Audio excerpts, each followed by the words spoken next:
इसमें हम रो rank of matrix के बारे में बात कर रहे हैं। मैट्रिक्स की पंक्ति जाति हमें पता है कि कोई भी मैट्रिक्स जो है वो कुछ इस रूप में लिखी जाती है: A11 A12 A13 A21 A22 A23 A31 A32 A33। इसके अंदर फर्स्ट रो को R1 से अगर रिप्रेजेंट करें तो ये बनता है A11 A12 A13। R2 से रिप्रेजेंट करें A21 A22 A23 और R3 से रिप्रेजेंट करें तो ये बनता है A31 A32 और A33। अगर इनको हम नॉर्मल इस प्रकार से लिख दें तो भी हमारे पास गलत नहीं है। वेक्टर को रिप्रेजेंट करते हैं या वेक्टर फॉर्म में हम इसको रिप्रेजेंट कर रहे हैं। ये हमारे पास रिप्रेजेंटेशन ऑफ रो मैट्रिक्स कह सकते हैं या रो ऑफ एनी मैट्रिक्स कह सकते हैं। ठीक है, इनको हम चेक करते हैं। Number of rows which are linear independent is row rank, यानी कितनी पंक्तियां ऐसी हैं जो कि रेखिक स्वतंत्र हैं, LI हैं। हमें कैसे पता चलेगा LI है या नहीं है? वही LI जो हमने चेक करने का मेथड था। लीनियर इंडिपेंडेंट चेक करने का मेथड क्या है? AR1 BR2 CR3 equals to क्या लेके चलेंगे? अगर A equals to 0 B equals to 0 and C equals to 0 आ जाता है तो तीनों की तीनों पंक्तियां लीनियर इंडिपेंडेंट है। और अगर लीनियर इंडिपेंडेंट है तो 3 is the row rank of this matrix. आई बात समझ में? बट अगर इनमें से कोई एक नॉन जीरो है तो इसका मतलब ये लीनियरली डिपेंडेंट है, लीनियर इंडिपेंडेंट नहीं है। उस केस में हम दो दो के पेयर बना के फिर दोबारा से चेक करेंगे क्या दो दो के पेयर जो है वो लीनियर इंडिपेंडेंट है या नहीं है। फॉर एग्जाम्पल सपोज करो इसमें CG इक्वल टू 0 नहीं है तो इसका मतलब R1 R2 R3 क्या बन गए? लीनियर डिपेंडेंट हो गए। अगर लीनियर डिपेंडेंट हो गए तो रो रैंक निकालने के लिए पेयर बनाएंगे। अब की बार R1 और R2 ले लीजिए, R1 and R3, R2 and R3, इन दो के पेयर को चेक करेंगे क्या ये लीनियर इंडिपेंडेंट है। इनमें से कोई एक लीनियर इंडिपेंडेंट है। अगर इनमें से कोई एक लीनियर इंडिपेंडेंट बन जाता है तो उसकी रो रैंक जो होगी वो कितनी हो जाएगी? 2, क्योंकि दो के पेयर लिया, वो लीनियर इंडिपेंडेंट बन रहा है, इसलिए वो क्या हो गया? 2 रैंक का। और अगर ये भी लीनियर इंडिपेंडेंट ना बने तो 1 रैंक तो होगी एटलीस्ट, मिनिमम जो हम बात करें तो 1 जो है वो उसकी रो रैंक हो जाएगी। आई बात समझ में? कोई डाउट इसमें? तो ऑलवेज रो रैंक का मतलब होगा हम मैट्रिक्स को वेक्टर की फॉर्म में, रो के वेक्टर की फॉर्म में लिखेंगे, उनके कितने पेयर जो हैं वो लीनियर इंडिपेंडेंट हैं वो जांच करेंगे। जितने लीनियर इंडिपेंडेंट बनेंगे उतनी ही उसकी रैंक होगी मैट्रिक्स की, रो रैंक होगी उस मैट्रिक्स की। सिमिलरली कॉलम रैंक और है हमारे पास। कॉलम रैंक में देखो, कॉलम रैंक ऑफ मैट्रिक्स और मैट्रिक्स की स्तंभ जाति। हम स्तंभ जाति की बात करेंगे तो स्तंभ जाति हमारे पास सेम वही कंडीशन है। इसके अब की बार स्तंभ ले लेंगे, कॉलम ले लेंगे। पहला कॉलम जैसे बन रहा है उसको C1 से रिप्रेजेंट कर दिया। यह बन रहा है हमारे पास A11 A21 A31। इसको हम इस फॉर्म में भी लिख सकते हैं A11, A21, A31। आपकी मर्जी है, दोनों में से किसी भी फॉर्म में रिप्रेजेंट कर दीजिए। मैट्रिक्स फॉर्म में लेके चलेंगे तो भी हमने LI और LD चेक कर लिया। अगर मैट्रिक्स फॉर्म ना लेके आप उसको कन्वर्ट करके चलेंगे वेक्टर फॉर्म में तो भी गलत नहीं है वो। ठीक है, C2 A12 A22 और A32, C3 A13 23 और 33। सेम वही कंडीशन चेक करेंगे। कैसे? लीनियर इंडिपेंडेंट कितने हैं? अगर तीनों लीनियर इंडिपेंडेंट बन जाते हैं तो 3 रैंक है इसकी, और अगर तीनों लीनियर इंडिपेंडेंट नहीं है तो 3 रैंक नहीं है। फिर दो दो के पेयर बना के चेक करेंगे। C1 C2 का पेयर, अगर लीनियर इंडिपेंडेंट आ जाए C1 C2 का पेयर तो 2 रैंक हो गई, हमें आगे जांच करने की आवश्यकता नहीं है।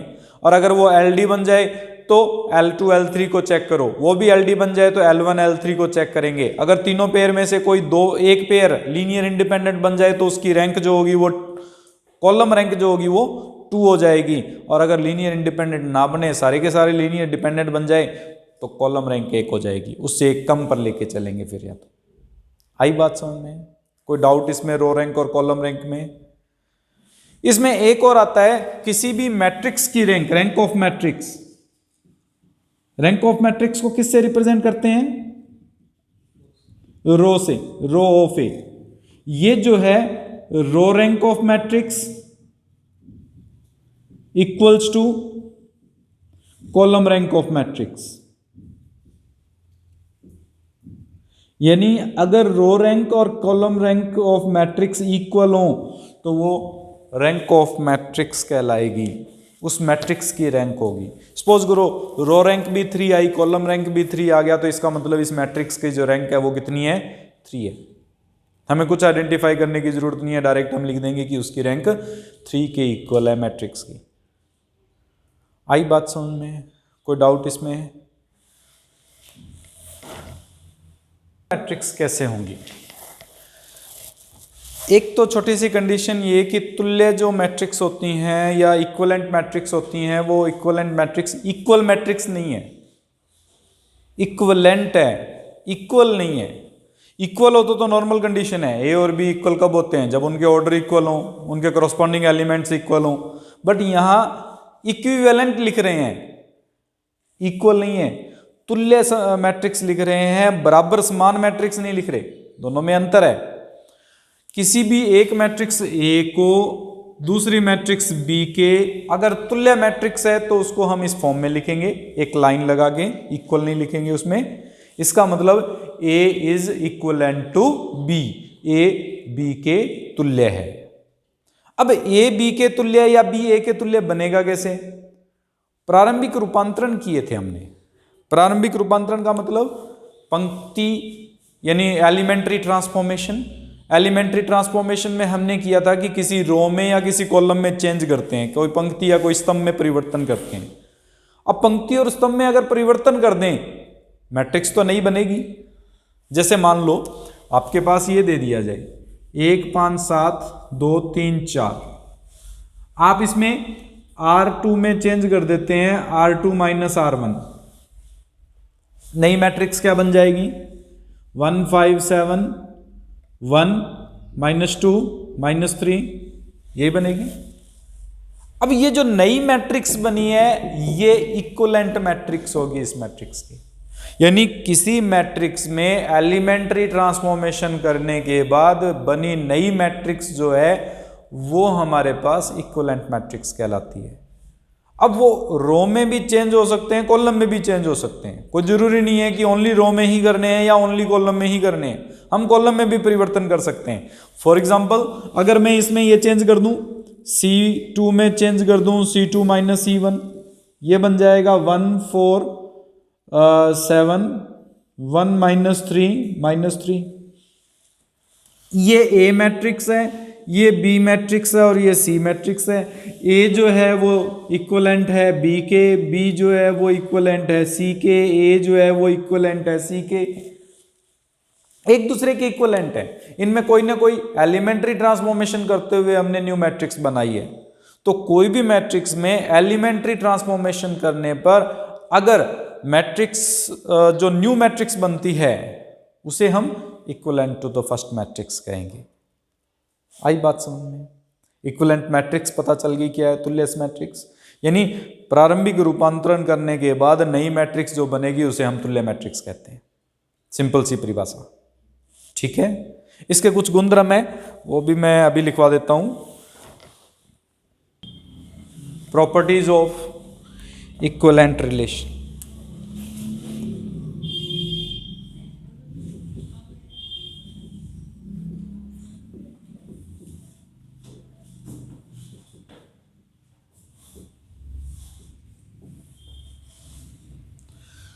कोई भी मैट्रिक्स ए जो है वो अगर बी के इक्वलेंट है तो इसका मतलब हम ए को पी बी क्यू की फॉर्म में रिप्रेजेंट कर सकते हैं, जहां पी तथा क्यू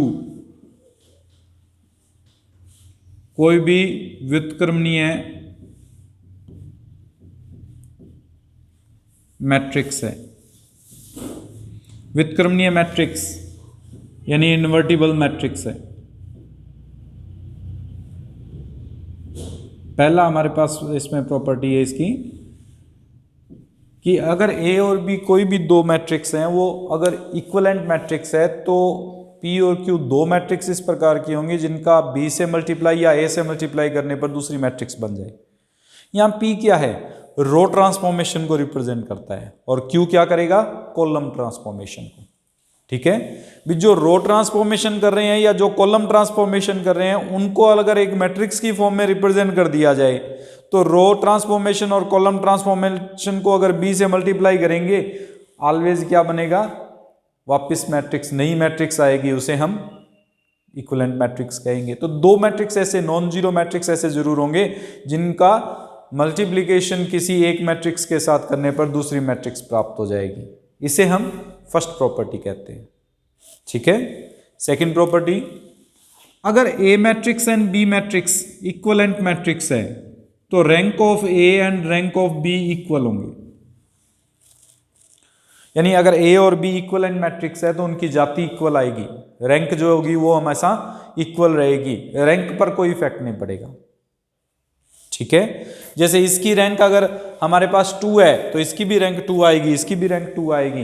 यानी एलिमेंट्री ट्रांसफॉर्मेशन करने पर मैट्रिक्स की रैंक पर कोई इफेक्ट नहीं पड़ता। ये मोस्ट इंपॉर्टेंट टॉपिक है हमारा, इसका हम यूज करेंगे आगे रैंक ऑफ मैट्रिक्स निकालने के लिए। आई बात समझ में, कोई डाउट इसमें? नेक्स्ट हमारे पास एक प्रॉपर्टी इसमें है कि प्रॉपर्टी नहीं कह सकते हम, नई डेफिनेशन है कि मैट्रिक्स का एक अभिलंब रूप या normal form of A matrix है।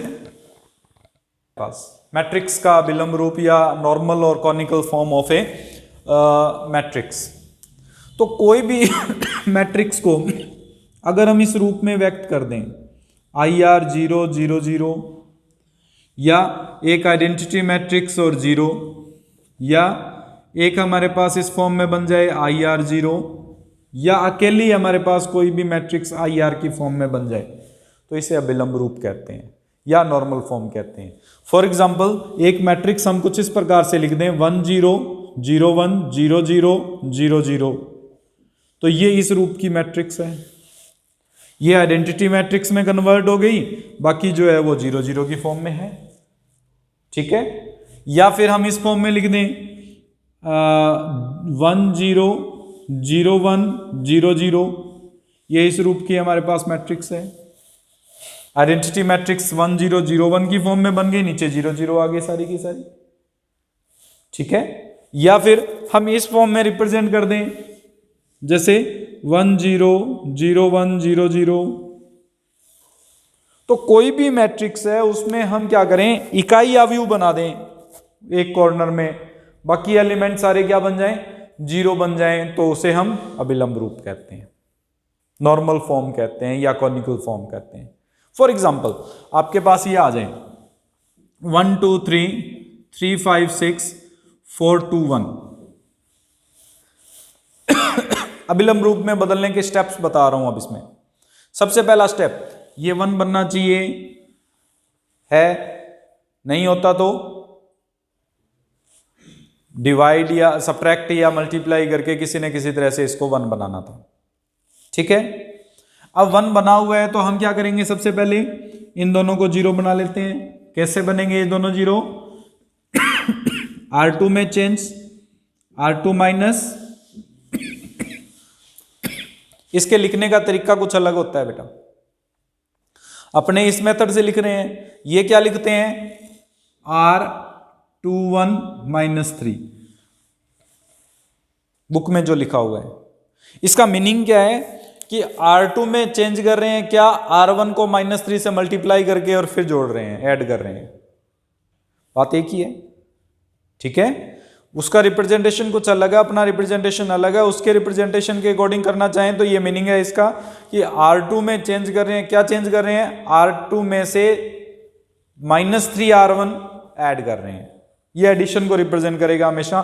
-3 से कर देंगे तो अपने आप सब्ट्रैक्शन हो जाएगा, +3 कर देंगे तो एडिशन हो जाएगा, ठीक है।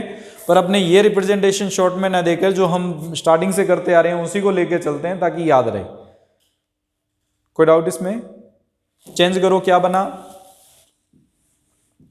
1 2 3, 3 - 3 0, 5 - 6, 6 - 9, फिर R3 में चेंज कर देते हैं, R3 - 4R1, 4 - 4, 2 -8 एंड 1 - 12।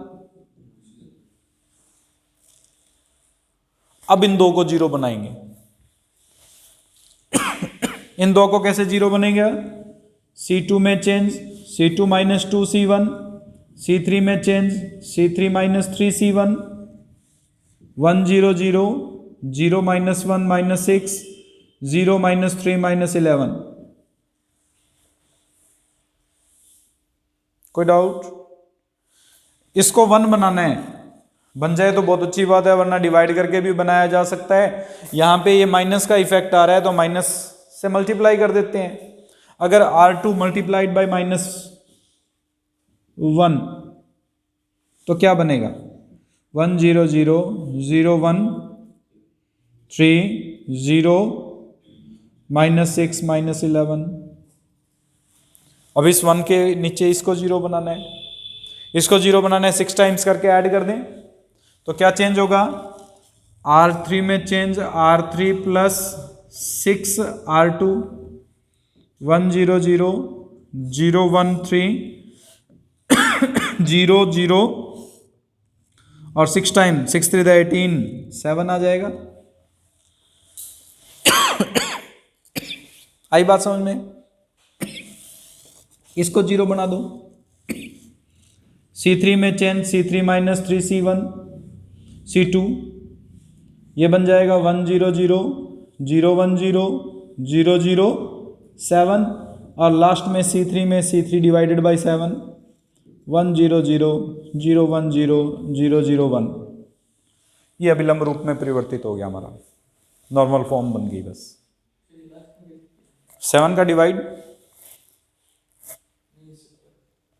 ये स्टेप, इसको 6 से मल्टीप्लाई करके ऐड किया था। अगर इसको 6 से मल्टीप्लाई करके ऐड करेंगे तो 6 में से 6 0, इसका 6 टाइम 18, 18 - 11 7। फिर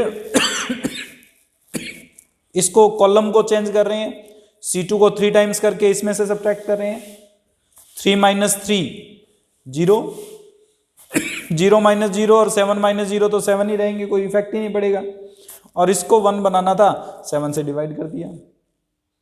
एक आइडेंटिटी मैट्रिक्स ही बनानी है हमें। अब वो उसमें हो सकता है कि पूरी की पूरी रो जीरो बन जाए या पूरे का पूरा एक कॉलम जीरो बन रहा हो, बट हमें एक आइडेंटिटी मैट्रिक्स में कन्वर्ट करते जाना है। जितने भी मैट्रिक्स कन्वर्ट हो जाएगा that is called the normal form. बस इक्वल साइन में कुछ नहीं करना हमें, सिर्फ इस तरह से चेंजेस करते हुए आइडेंटिटी मैट्रिक्स जितने ऑर्डर की। आई बात समझ में?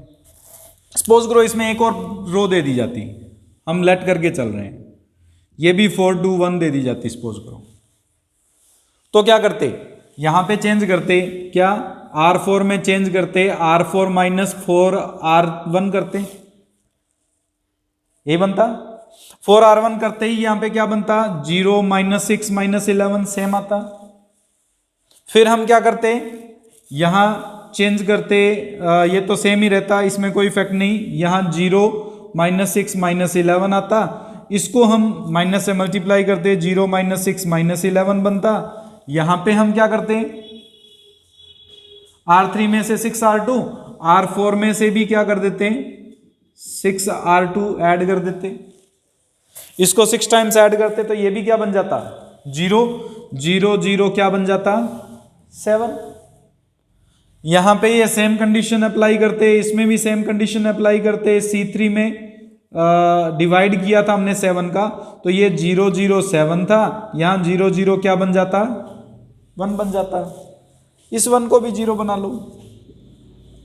R4 में चेंज, R4 माइनस R3, ये बन जाता 1 0 0 0 1 0 0 0 1, ये 0 0 0 पूरा बन रहा था। अब अभिलंब रूप बन गया।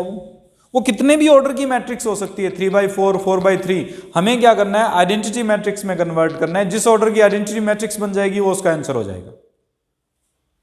वो हमारे पास यानी इसका जो अभिलंब रूप है, नॉर्मल फॉर्म में वो कन्वर्ट हो जाएगा। इस नॉर्मल फॉर्म में कोई डाउट है, समझ में आया, लिख लीजिए।